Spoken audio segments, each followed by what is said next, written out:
Breakfast vegetables and chicken stew అన్నమాట తయారు చేసుకుందాం. ఇలా పొయ్యి మీద ఒక పాత్ర పెట్టుకొని నెయ్యి వేసుకొని ఫస్ట్ వెజిటబుల్స్ అన్నీ కొంచెం సాచురేట్ చేసుకోవాలన్నమాట.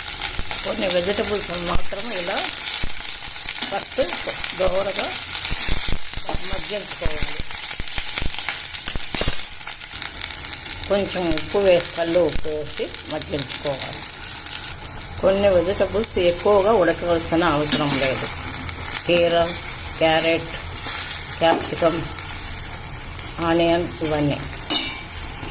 వర్క్ సింప్లిఫికేషన్ అంటే ఇదే అన్నమాట. పక్కన చాయ్ కాస్తున్నాం. ఇవి కొంచెము మగ్గినాయి కదా, ఇప్పుడు పక్కనే తీసి పెట్టుకున్న వెజిటబుల్స్ స్టాక్ వేయాలి. వావ్, ఇలా వేసి కొంచెం సేపు ఒక 2 నిమిషాలు ఉడికితే చాలు. ఇలా హాఫ్ బాయిల్డ్ అయితే చాలు. ఇప్పుడు ఉడికించి పెట్టుకున్న పొటాటో, క్యారెట్ వేసేద్దాం. వావ్, ఇప్పుడు బాగా కలుపుకోవాలి. దీనికి ఇంకేం అక్కర్లేదు. పొటాటో కార్బోహైడ్రేట్స్, మిగతా అన్ని వెజిటబుల్స్.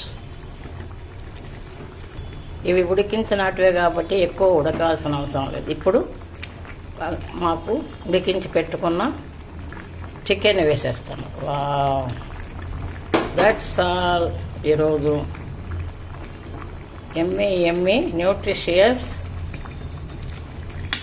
Chicken vegetable stew. కాసేపు స్లో ఫ్లేమ్ మీద కొంచెం సేపు వండిస్తాం, తర్వాత వడ్డించుకుందాం. చూసారా, colourful vegetable Thai chicken stew అన్నమాట. ఇప్పుడు మూత పెట్టేద్దాము, అంతే, స్టవ్ కట్టేద్దాం.